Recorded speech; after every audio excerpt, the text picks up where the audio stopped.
زبور چوتھی کتاب اور اس کا 95 باب جو 11 آیات پر مشتمل ہے۔ آؤ ہم خداوند کے حضور نغمہ سرائی کریں، اپنی نجات کی چٹان کے سامنے خوشی سے للکاریں، شکر گزاری کرتے ہوئے اس کے حضور میں حاضر ہوں، مزمور گاتے ہوئے اس کے آگے خوشی سے للکاریں، کیونکہ خداوند خدائے عظیم ہے اور سب الہوں پر شاہ عظیم ہے۔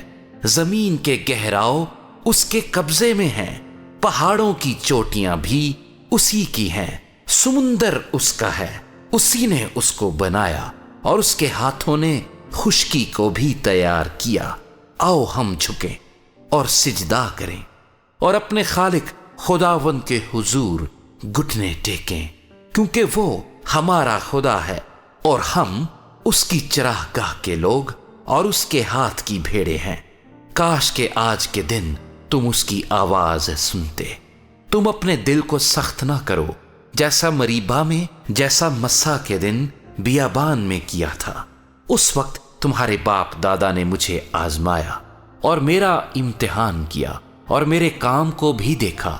40 برس تک میں اس نسل سے بیزار رہا اور میں نے کہا کہ یہ وہ لوگ ہیں جن کے دل آوارہ ہیں اور انہوں نے میری راہوں کو نہیں پہچانا۔